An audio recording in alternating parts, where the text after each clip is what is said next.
Afternoon. I want to begin by thanking President Biden for his leadership, and thanks to all of you for joining us today. Every day, more than 1 million Americans step aboard an airplane. Some people are setting out on the trip of a lifetime. Others are wrapping up a weekly commute. We depend on airlines to get us to weddings, vacations, and job interviews that often wind up being some of the most important and memorable events in our lives. And our economy depends on these airlines doing a good job.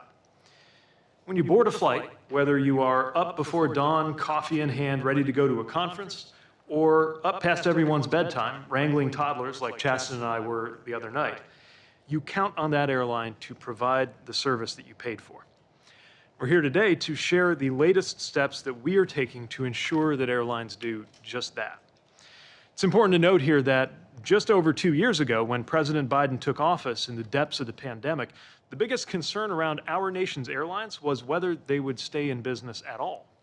And if they did, how many years or even decades it would take for them to recover. But President Biden acted to restore this economy swiftly, and demand came back faster than most forecasters thought was even possible. And we know some U.S. airlines have struggled to meet that demand.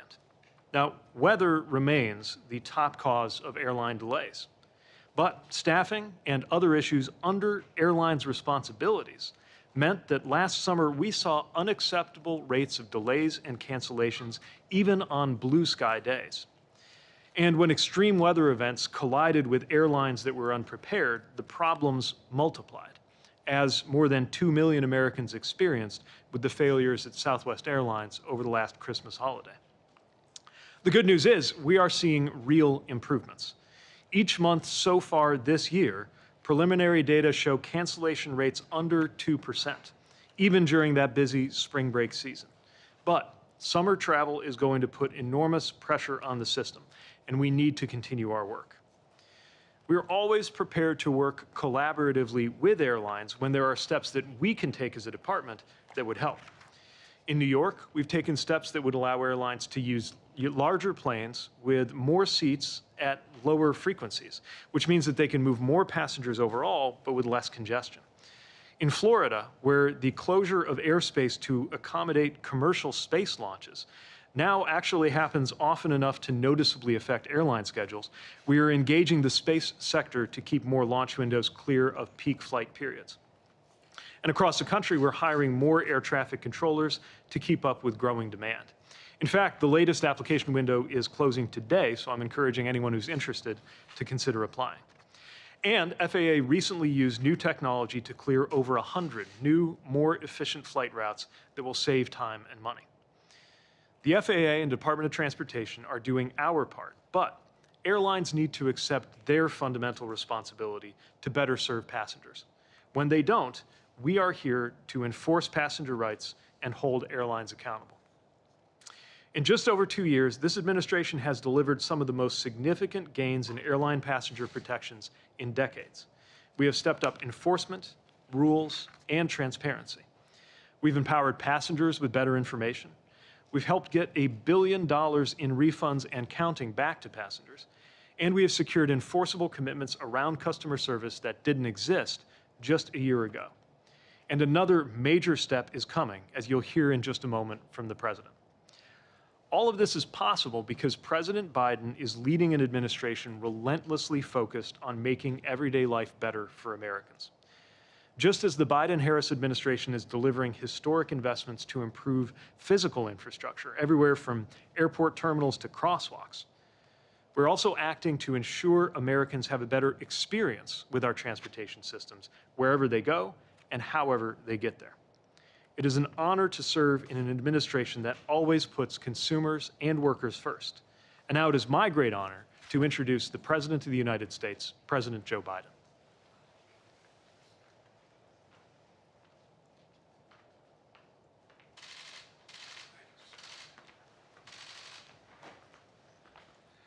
Thank you, Secretary Buttigieg. Thank you all for being here. Please sit down. As we approach Memorial Day this weekend, and Memorial Day weekend, I'm rushing it, and a busy summer travel season, I'm here to talk about steps my administration is taking to make air travel better for all Americans. The airline industry is a key part of our economy, and they've been critical partners in a number of important initiatives, from requiring employees to get COVID vaccines and addressing the supply chain problems over the last couple of years. But I know how frustrated many of you are with the service you get from your U.S. airlines, especially after you, the American taxpayer, stepped up in 2020, the last administration, in the early days of the pandemic, to provide nearly $50 billion in assistance to keep the airline industry and its employees afloat. I get it. That's why our top priority has been to get American air travelers a better deal. We've made real progress, some of which you've just heard. Historically, when delays and cancellations are the airline's fault, the law has only required airlines to refund customers the price of their flight ticket, but not the cost of meals or hotels or transportation when you get left in limbo. In fact, a year ago, almost no major airline guaranteed any compensation beyond the price of the ticket if they caused a delay. The delay was their fault. No reimbursement for a hotel after a canceled flight or a meal after a delayed flight. But then we challenged them to do better. In fact, they did. Airlines started to change their policies when they're at fault for canceling or delaying a flight.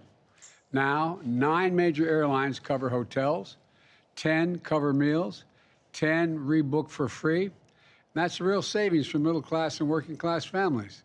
For example, the rebook fees could run as high as $200 per ticket. Now, you don't have to pay anything to rebook for most airlines. And that $200 is back in your pocket, even more if you're traveling with your family. But that's not all. At my State of the Union address, I pointed out airlines charging up to $50 a ticket just so you can sit next to your child. As I said, baggage fees are bad enough without you knowing the cost. Airlines can't just treat a child like a piece of baggage. Well, guess what happened? Major airlines changed their ways. American Airlines, Alaskan Airlines, Frontier Airlines, they agreed to address family seating so parents can sit with their children without paying an additional charge. United Airlines also took important steps toward guaranteeing free family seating beyond, in other words, no cost beyond the cost of the original cost of the ticket. For families, that's money back in your pocket. And that's good. That's a piece that gives you peace of mind. That's progress. But there's more. Last fall, the Department of Transportation proposed a rule that will be finalized this year. If finalized as proposed, it would require airlines to show you the full ticket price up front before you purchase it, including fees for baggage, for internet, for changing your seat. That way you can get a fuller, more accurate price before you purchase your ticket. And you can compare prices and pick the best deal. But we're not stopping there. We know how frustrating delays, cancellations, and rebookings are for travelers. Last holiday season, travelers are stranded for days and had to scramble to find other ways for reaching their destinations. Many missed family gatherings, spent Christmas at an airport, waited countless hours in line or on the phone because there weren't enough pilots, there weren't enough personnel. That's unacceptable. And while flight delays and cancellations have come down since then, there's still a problem. American air travelers deserve better, and that's what we're going to do. That's what we're doing here today. And I'm proud to announce 2 critical steps that my administration is taking to protect American air passengers. First, we just launched a new website, flightsright.gov, flightsright.gov. It features a dashboard we created last fall to give travelers more transparency into airlines' compensation policies. So, if it's the airline's fault and your flight was canceled or delayed, you can check the dashboard to see how the airline should be compensating you, like rebooking a flight or accommodating your hotel room and your meals. And today, we've expanded that dashboard to include airlines guaranteeing additional compensation, like cash, miles, or travel vouchers. But here's the deal. If you look at the dashboard today, you'll find that only 2 airlines guarantee additional compensation beyond the ticket refund. If your flight is very delayed or canceled, And the airline could have prevented that from, you deserve more than just getting the price of your ticket. You deserve to be fully compensated. Your time matters. Impact on your life matters. That's why I'm announcing a second critical step today to protect American consumers. Later this year, my administration will propose a historic new rule that will make it mandatory, not voluntary, but mandatory, for all U.S. airlines to compensate you with meals, hotels, taxis, ride shares, and rebooking fees, and cash, miles, and/or travel vouchers whenever they're the ones to blame for the cancellation or delay. And that's all on top of refunding the cost of your ticket. Airline passengers in Canada, for example, the European Union, and other places already get these compensations. And guess what? It works. One study found that the European Union required airlines to compensate passengers for flight delays. The number of flight delays went down. I appreciate Secretary Buttigieg's leadership on this issue, and I hope and I expect the Department of Transportation to move as quickly as it can to put this new rule in place. It matters. I know these things may not matter to the very wealthy, but they matter most to middle-class families and people struggling to get the cost in the first place of getting that airline. And so look, these actions are in addition to other progress we've been making to lower costs for American families, holding corporations accountable, and grow our economy from the bottom up and the middle out, not just the top down. I signed a groundbreaking executive order on competition that is helping us do everything from lowering the cost of hearing aids to banning non-compete clauses. And in my State of the Union address, you may recall, I called for an end to junk fees. That is, those hidden surcharges that you'd see at hotels, concerts, and credit card bills that you didn't know about before you got the ticket. I continue to call on Congress to pass the Junk-Free Prevention Act, because that's what American consumers deserve. I'm going to close with this. We're making progress, but we have more to do to reverse decades of concentrated corporate power and the continuing to lower prices and increasing opportunities for families, workers, and small business owners and entrepreneurs. So let's finish the job. Remember who we are. As I've said many times, we're the United States of America. There's nothing beyond our capacity when we do it together. This is just about being fair. Just about being fair. God bless you all. May God protect our troops. Thank you. Would you cut the Asian trip short for the debt ceiling negotiations, sir?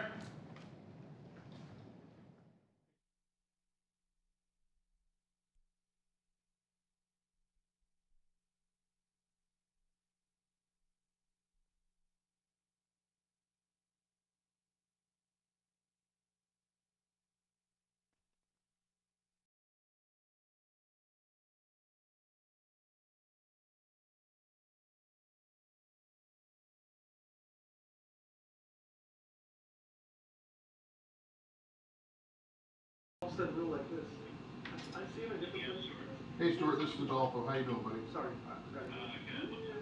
Hey, I want to make sure that the RoboChem, the briefing room's ready in case they want to do a live shot before this next briefing. It should be a WCAM 3. Service speaks Portuguese, though. Have you ever been to Macau? They speak Portuguese. You been to Macau? No. Alright, I hear programming and IP. Most beautiful place in the world. It's like a little bit of Portugal in China. Negative. It's like it's just absolutely. Yep, I got you there. Yep. I'm gonna turn this IP off so I can hear it again.